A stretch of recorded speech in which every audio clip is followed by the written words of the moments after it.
시청자 여러분 안녕하십니까. 지금부터 저녁의 안보정로를 시작하겠습니다. 자, 이번 시간에는요, 오늘 오전에 아침 조선일보 조간이죠. 여기에서 내년도 총선과 관련해서 서울 지역 이 판세가 나왔습니다. 이제 국민의힘에서 이거 만들었다는 거 아니에요? 요거를 시시하고 있었는데 이 조선일보에서 단독으로 보도해버린 거예요. 이 바람에 완전히 지금 우리 국민의힘이 완전히 벌집 쑤시듯이 지금 난리가 났습니다. 자, 이 내용을 말씀을 드리겠고, 자, 이거는요, 민주당도 마찬가지입니다. 민주당에서 어제 당원 당규를 개정했지 않습니까? 그래서 개딸들의 비율을 갖다가 3배나 늘려놓고, 그리고 이 하위 그 탈락자들, 여기에 감점 규모를 또 20%에서 30%로 늘렸어요. 이러다 보니까 민주당도 난장판이 났는데, 지금 사실상 이 난장판을 주도하고 있는 인물은 이낙연 전 대표다. 그래서 이낙연 전 대표가요, 연일 신당 창당의 깃발을 계속 날리고 있습니다. 그러다 보니까 지금 이재명이도 쩔쩔 매고 있는 건데, 겉으로는요, 완전히 사당화 작업을 계속하고 있다. 예, 초연한 척 하고 있지만 전혀 그렇지 않을 것으로 보입니다. 더군다나 오늘요, 이 앞방수에도 말씀을 드린 대로 공직선거법 위반 혐의에 관련해서 허위 사실을 유포했다 하더라도 나는 죄를 안 받아. 이 얘기는요, 결국 내가 허위 사실 유포한 건 맞아. 이 얘기나 마찬가지지 않습니까? 이 정도로 지금 이 재판, 이 작전에도 허술하게 지금 대응하고 있는 것이 아닌가 이런 생각이 들어요. 자, 그렇기 때문에 조금만 더 밀어붙이면 이재명은 벼랑 끝에서 떨어지게 되어 있다. 이게 저의 판단입니다. 자, 그래서 어설프게 할 게 아니라요.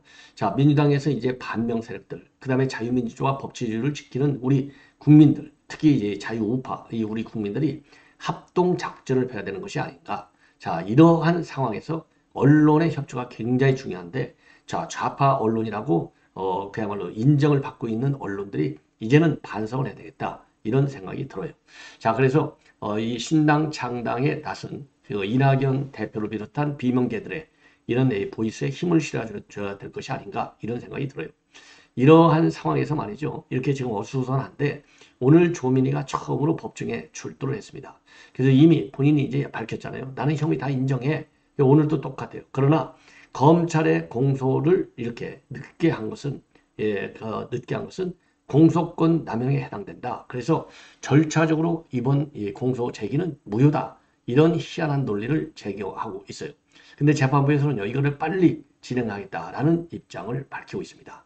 자, 왜 그러냐면 뭐 피고가 다시 인정을 하니까 굳이 늦출 이유가 없겠죠. 예, 그래서 이러한 내용을 말씀을 드리고, 그 다음에 이제 유동규 이 교통사고가 일파만파로 파장이 커지고 있다. 여러분들 아시지 않습니까? 그러다 보니까요, 이 경찰에서 그동안에 대충 조사한 것 같아요. 제가 보기에.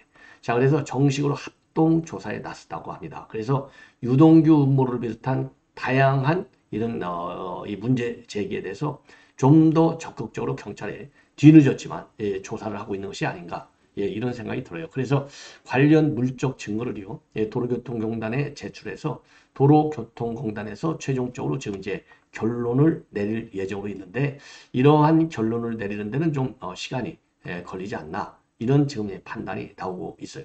자, 그래서 이러한 내용을 가지고 여러분께 이제 하나씩 설명을 해 드리도록 하겠는데요. 자, 우선요, 국민의힘이 지금 난리가 났어요. 국민의힘이 난리가 난 계기는 바로 요 보도입니다. 그러니까 그동안에요, 총선 기획단 멤버들만 보고 있었고, 이게 이제 보안을 유지해온 상황인데, 이게 오늘 조선일보에 보도가 돼버렸어요.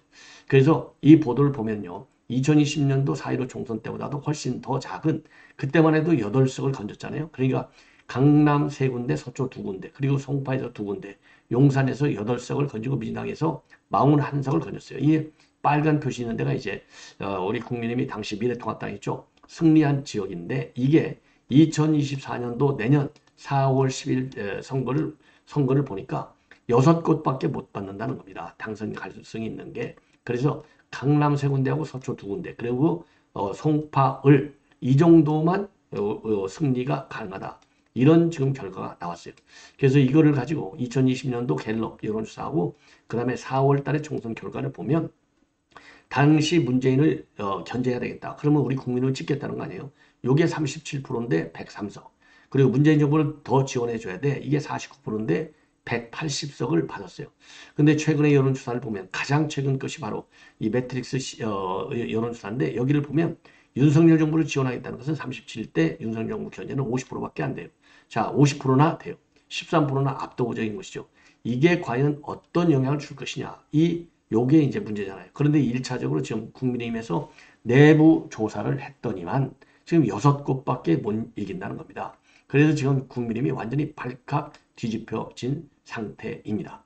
자, 그래서 요 내용을 여러분께 이제 우선적으로 말씀을 드리면 말이죠. 자, 오늘요. 오늘 지금 이제 연합뉴스에서 아주 자세하게 이 보도를 하고 있습니다. 이와 관련해서. 연합뉴스 이 보도를 보면 지금 비주류에서는요. 대대적으로 지금 이제 지도부가 책임져라. 이런 공격적 양상을 보이고 있고, 이준석의 경우는 이제 한 수 더 떠요. 정량 분석 시에는 더 나빠진다. 이렇게 얘기하고 있고, 그러면 이제 지도부에서는 뭐라고 지금 방어를 하고 있느냐? 이거는 최악의 가정을 전제로 한 것이고 신빙성이 상당히 낮다. 이렇게 이만희 사무총장이 지금 불을 끌려고 하고 있는데 제가 보기에는 역부족인 것 같아요. 왜냐하면 이만희 사무총장이요. 총선 기획단장을 하고 있어요.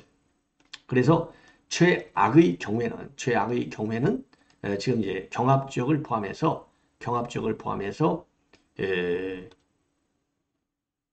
모든 지역에서 다 진 것을 가정으로 한 것이다. 전혀 신빙성을 두기가 어렵다. 그리고 후보도 정해지지 않아서 지역구 여론조사를 해본 적도 없고 그동안에 언론에 발표된 정당별, 지역별 지지율 등을 기본으로 한 전반적인 동향을 설명했을 뿐이다. 이러한 지금 입장을 내놓고 있습니다. 자, 그런데요. 지금 이제 어제는 이뇨한 혁신을과 한번 붙어갖고 이제 빈손으로 활동이 종료됐다. 그래서 지금 난리가 났는데 판세 분석 내용이 좀 또 보도가 되니까 그야말로 지금 굉장히 크게 술렁이고 있어요.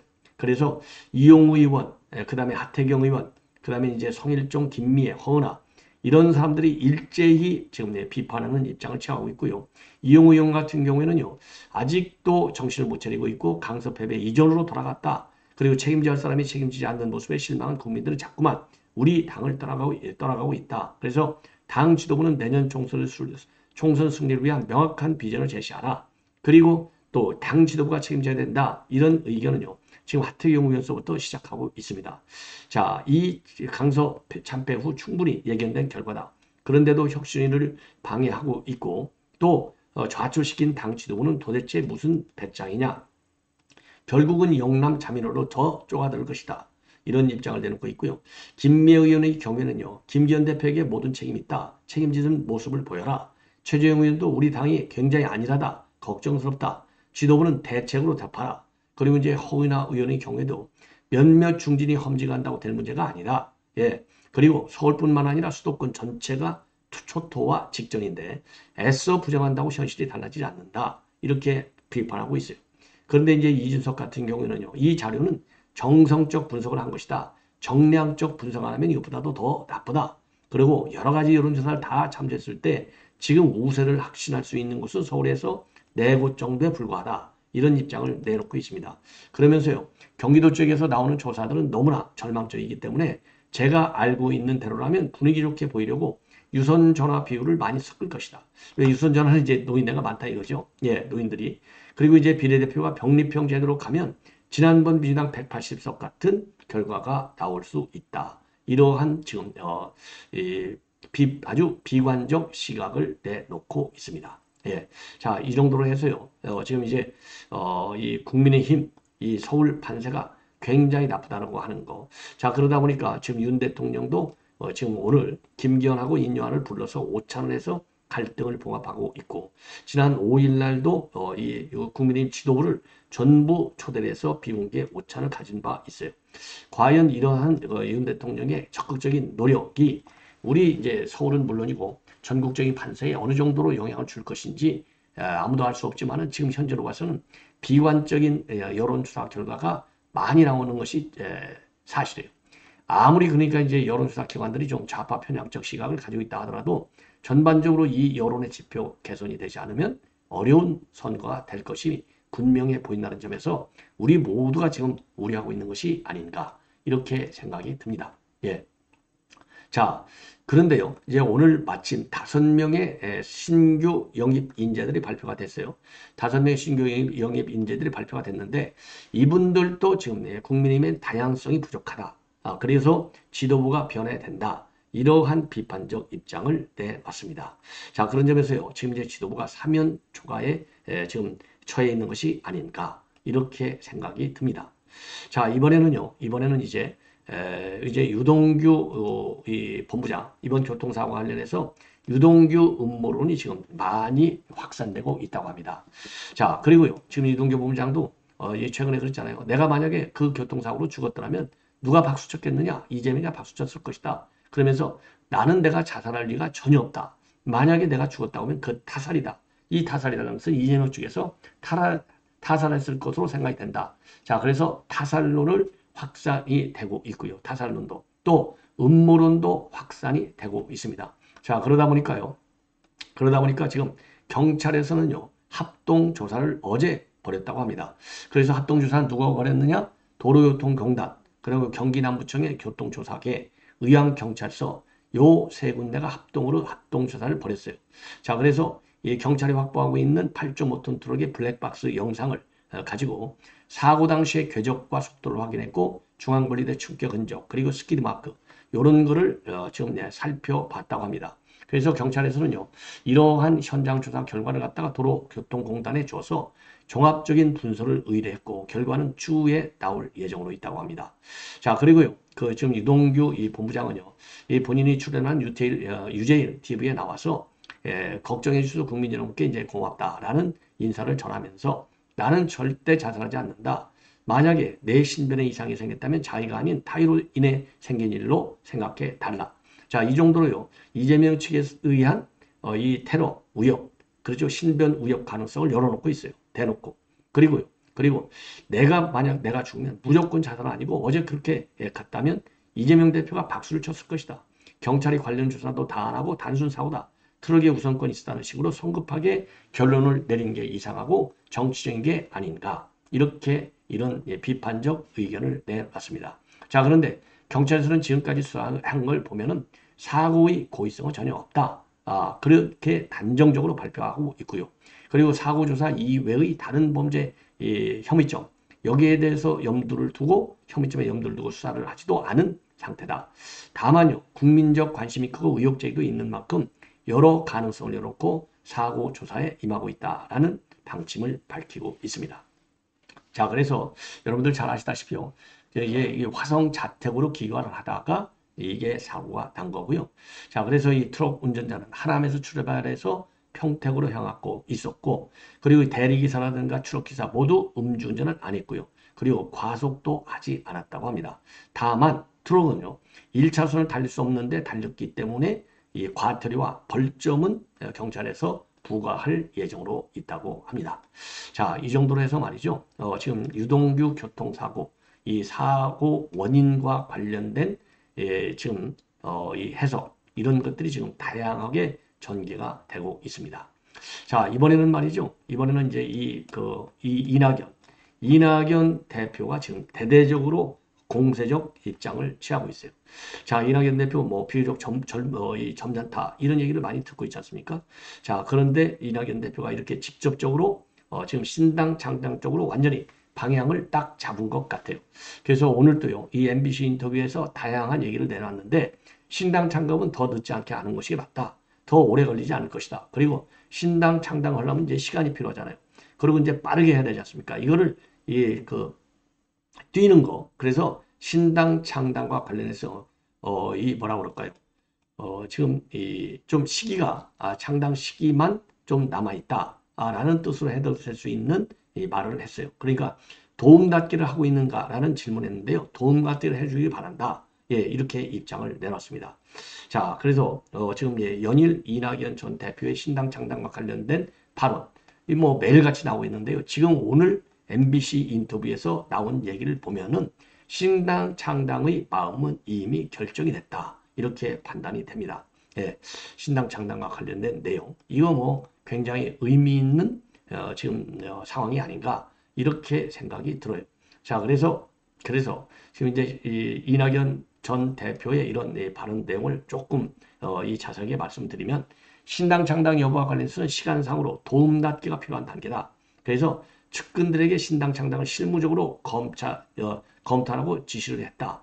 이런 진행에 대해서는요. 실무적 준비가 필요한 거 아니냐. 그리고 도움닫기를 하고 있느냐. 그러니까 왜냐하면 도움닫기 이제 뛸 때 가만히 앉아서 뛰는 것보다는 저 앞에서 한 100m 앞에서부터 막 달려오다가 팍 뛰는 것이 훨씬 더 멀리뛰기를 할 수 있지 않습니까? 그런 것처럼 지금 신당 창당 작업은 도움닫기를 하는 상황이다. 그래서 실제로 지금 실무진이 저 창당 작업을 하는지는 확인은 못했지만 해는 하는 게 옳다. 이 얘기는요. 지금 진행 중에 있다. 이런 얘기나 마찬가지고요. 그러니까 창당 시기만 남아 있다는 뜻으로 해결되는 해석이 되는 발언을 한 겁니다. 자, 그래서 그러면 내 결심이 최종적으로 서야 하는데 바로 실행이 이루어질 만큼 준비가 필요하지만 너무 늦게 해서 혼란을 주는 것은 옳지 않다. 그러니까 지금 타이밍이 이제 골든타임이다. 이렇게 보고 있는 것 같아요. 그리고요. 정치에 절망하고 국가를 걱정하는 국민들에게 새로운 선택지, 새로운 비전을 제시하는 것은 당연한 의무다. 바로 이게 이제 신당 장당의 미션, 그리고 이제 이 당헌 당규와 관련된 얘기가 아니겠습니까? 그래서 국민들은 작년부터 윤 대통령과 이재명 대표 중에 정답을 거론하는 시험 문제를 받고 있는데 상당수 국민은 여기에 답이 없는 것 같다. 그러니까 이 양당 제도는 지금 답이 없다. 그래서 제3당이 나와야 되겠다. 이런 취지를 밝히고 있는 거예요. 양당의 극단적 투쟁으로는 어느 것도 생산해내지 못하는 정치가 지속되고 있고 내년 총선에서 대안을 만들어주는 것이 이낙연이 아닌 대한민국을 위해 필요하다. 그래서 늘 개인보다는 당보다는 국가가 먼저라는 생각으로 일해왔고 지금은 그런 생각이 더 굳어졌다. 그러니까 국가를 위해서 일해야 된다는 생각이 더 굳어졌다. 이 얘기는요. 지금 민주당과 그 국민의힘 둘 다 국가를 생각하는 정당이 아니라는 것이죠. 자기가 추진하는 정당이 국가를 생각하는 정당이다. 그러니까 당의 창당의 필요성과 명분을 이미 이제 밝히고 있는 겁니다. 그리고 이재명과의 회동 가능성에 대해서는요. 획기적으로 혁신하고 국민 신뢰를 회복하겠다는 의지가 확인이 된다면 오늘 밤에라도 만나겠지만은 사진 한 장 찍는 거 이거는 의미가 없다. 그리고요. 이재명하고 민주당과 관련해서 아주 이 비판을 하고 있어요. 도덕성은 둔해졌고 다양성은 실종이 됐고 민주주의는 억압되고 있다. 그리고 자랑스러운 민주당을 누가 훔쳐갔는지 어디로 갔는지 묻고 싶다. 그리고 당내 다양성과 민주주의하는 면역체가 작동하지 않는 것 같아 참담하다. 예. 그리고 이재명 체제로 총선을 치르는 것이 어렵다고 보느냐? 그렇게 봐왔다. 그리고 민주당이 이대로 가도 된다고 믿고 있는 것 같은데 그러면 도리가 없다. 그러니까 너희들이 지금 이재명 정당 가지고 지금 내년 총선에서 이길 것 같아? 그럼 너희들끼리 알아봐. 나는 너희들하고는 같이 일을 안 하겠어. 나는 내 당 개인보다는 당보다는 국가를 생각하는 그런 사람들하고 뜻을 맞춰서 양당 정치의 폐해, 양당 정치의 극단, 요거를 제거하는 제3당을 만들겠다는 의사를 다시 한번 밝히고 있는 점이 바로 지금 이 이낙연 전 대표의 생각입니다. 자, 그래서요. 지금 이낙연 대표가 뭐 도움 닫게 한다. 다 좋아요. 그리고 이제 이 일의 순서가 있겠죠. 그리고 실무적으로 지금 진행이 되고 있는 것 같아요. 자, 그래서 이낙연 대표의 신당 창당 움직임은 지금 물밑에서는 상당히 깊숙이 전개되고 있는 것이 진행이 되고 있는 것이 아닌가. 그래서 생각보다도 빠른 속도로 진행될 가능성이 크다. 이렇게 보여집니다. 자, 그런데요. 여기에 이제 불을 지르게 된 것이 바로 어제 중앙위원회에서의 당헌 당규의 개정이 불을 질렀어요. 자, 대의원제를 축소하겠다는 거 아니겠습니까? 현역 페널티를 강화하는 거. 그리고 대의원제를 축소해서 권리당원의 이 투표 비율을 높이는 거. 이런 것들이 통과하면서 비명계들이 일제히 지금 반발하고 나섰고요. 그 비명계에서 제일 반발을 세게 지금 하고 있는 사람이 바로 이원욱이다. 자, 그래서 이원욱 의원 같은 경우는요. 이 이원욱 의원 같은 경우는 이재명을 아예 면제하다 두고 낯이 닮아간다. 직격을 가하고 있고요. 그리고 이원욱 의원 같은 경우에는 지금 친명 지도부에서는 이재명의 비례 출마를 꿈꾸는 것이 음모를 꿈꾸는 것이 아니냐. 그래서 음모론까지도 지금 나와 있는 상황입니다.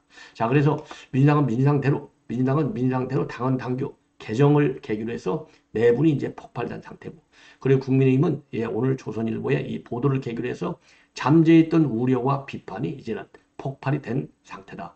그래서 두 정당 안에서의 일종의 이제 현 지도부에 대한 이 반발의 그 수준이 어느 정도로 갈 것이냐. 그래서 민주당은 이미 신당 창당 쪽으로 상당히 흘러가고 있고요. 국민의힘이야 신당 창당 쪽은 아니지만 이제는 김기현 대표의 신뢰 문제로 연결될 텐데 윤 대통령이 일단 김기현 대표와 이완호 위원장을 불러서 비공개 오찬을 했기 때문에 이 비대위 체제로 나가는 일종의 이제 극단적 마지막 수단이 아니겠습니까? 그거는 이 가능성이 점점 약해질 수밖에 없지 않느냐. 왜냐면요, 비대위 처리를 가야 돼. 김기현 최민희고 나가. 이런 얘기를 하면은 지금 윤석열 대통령이 직접 오찬까지 주재를 했는데, 그러면 그 윤석열 대통령에 대해서 반기를 드는 것으로 해석될 소지가 있다 이 말이에요. 그러면 한마디로 지금 비명계들이 공천 이재명이와 관련된 이제 발언 직격을 해서 비판을 받고, 그러다 보니까 공천을 못 받는 것이 아니냐 이런 우려가 있듯이, 그러니까 이 공천에서 탈락할 확률도 커지는 거예요. 그러다 보니까 이제 비대위 체제 문제는 쏙 들어갈 가능성이 크다. 그래서 내분이 가능성은 양당 다 있지만, 우리 국민의힘은 내분이 이제 가라앉는 그런 국면으로 갈 것이고요. 예, 왜냐하면 지금 공천 혁신위도 끝났고, 그 다음에 대통령이 어떻든 간에 신뢰, 요거를 2번에 걸쳐서 확인이 됐지 않습니까? 그래서 김기현 체제의 보호를 위해서 나도 공천관리위원회를 조속히 구성을 해서 이 공천 문제와 관련된 갈등의 가능성, 1차적인 방파제는 이 공천관리위원회에 두고 김기현 대표의 말하자면 이 대표를 향해서 날라오는 칼은 막을 가능성이 더 커지는 거 아니냐. 그래서 1차적인 방어망은 공관위가, 그리고 2차적인 방어망은 뒤에서 김기현 대표가, 이런 구도로 지금 빠르게 움직일 가능성이 큰 것이 아니냐, 이렇게 생각이 듭니다. 자, 이 정도로 요거는 이제 말씀을 드렸고요. 자, 그다음에는 이제 마지막으로 조민 관련 내용을 여러분께 말씀을 드리겠습니다. 자, 조금 전에 조민 얘기하기 전에요. 지금 이제 아까 말씀드린 당원 개정 때문에 이게 불이 딱 붙은 거예요. 그래서 오늘 김종민 의원 같은 경우도요, 대의원제도를 두는 게 적극적인 당원들이 의사결정에 참여하도록 하는 취지였는데 이것도 줄어든다. 그리고 마음대로 당원 당규를 교치는 게 한두 번도 아니다. 불체포 특권을 포기해놓고 뒤집었고, 또 선거법 개정도 뒤집으려고 하는데, 이렇게 줄줄이 약속을 다 어겨버리면 이 정당이 과연 국민에게 신뢰받는 정당으로 갈 수 있겠느냐. 윤영찬 의원도 마찬가지입니다. 당원이 주인이라고 해버리면 국민과 당원 간에 굉장히 큰 괴리가 생긴다. 그리고 정당이라고 하는 것은 국민 뜻을 존중하고 받들기 위해서 존재하는 것 아니냐. 그게 왜 그러냐면 이재명이가 그랬거든요. 중앙위에서 정당은 당원이 주인하다, 이 얘기를 한 거예요. 이거 잘못된 얘기죠. 그래서 얼핏 보면 맞는 것 같지만은 거기에 전적으로 동의하지 않는다라고 하면서 비판을 해 놓고 있는 겁니다. 자, 그리고 이 공천 규정 룰 바꾼 것도 이렇게 하고서야 우리가 시스템 정당이라고 자부할 수 있겠느냐, 이러한 비판적 입장문을 내놓고 있어요. 자, 그리고 조홍천 의원 같은 경우에도요, 지금 이제 이번 당원 당규를 바꾸게 된 것이 내년 8월 달에 총선이 끝나고 나면 차기 전당대회 때 이재명 중임을 염두에 둔 것이 아니냐. 예, 이러한 지금 비판과 이 우려까지 제기되고 있는 상황입니다. 자, 이 정도로 해서요, 이제 말씀을 드리고, 그 다음에 이 조민과 관련된 내용을 마지막으로 말씀을 드리겠는데, 오늘 처음으로 재판에 출석했습니다.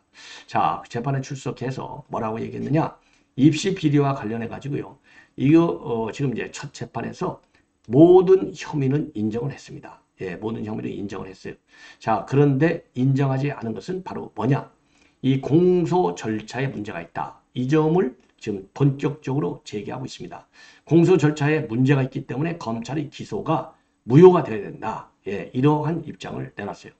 자, 그래서 이 변호인요, 검찰이 허위 작성 서류를 행사한 부분에 대해서는 기소했는데 그런 혐의를 인정한다. 이게 허위 작성? 이거는 뭐 이미 정경심 조국재판에서 전부 혐의가 인정이 됐잖아요. 그러니까 마찬가지로 인정하지 않을 수가 없어요. 이미 대법원까지 끝난 거 아니겠습니까? 그래서 이번 공소 제기는 그러나 절차상으로 보면 무효다. 그래서 공소 기각 판결해달라.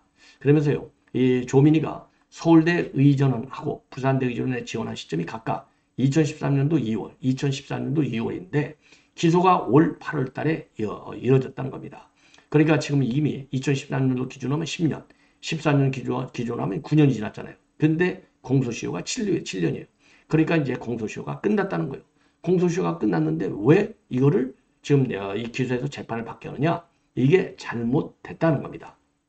그러면은 근데 검찰은 왜 공소시효가 끝나지 않았다고 보느냐면 지금 이제 이 부산대 이 공소시효는 2014년도 2021년도 6월 예정이었지만은요, 공범인 정경심 교수가 관련 혐의로 기소되면서 유죄가 확정된 작년 1월 27일까지 2년 2개월간 공소시효를 중단시켰어요. 정지시켰어요. 그러니까 시효가 끝난 게 아니죠. 이게 이제 검찰의 의견입니다. 그러나 지금 이제 이 조민 측에서는 요거를 집중적으로 문제시하고 있어요. 더군다나 조민이가 도주한 것도 아니고 추가 조사를 받는 것도 아닌데 검찰이 위법한 의도로 소추권을 신속하게 행사하지 않았다. 예, 요래서 이거는 무죄가 돼. 이거는 기소가 이건 잘못된 것이다. 요거를 주장하고 있습니다. 자, 그리고요. 재판부가 조 씨에게 그러면 이런 변호인의 의견하고 같으냐? 당연히 같다고 하죠. 예. 근데 여기에 대해서 검찰은 뭐라고 반박하고 있느냐? 공소권 남용에 해당하려면 검사가 자의적으로 공소권을 행사해야 하는데 이런 게 전혀 없다. 그래서 변호인 주장은 일리가 없다. 이렇게 딱 잘라서 반박을 했습니다.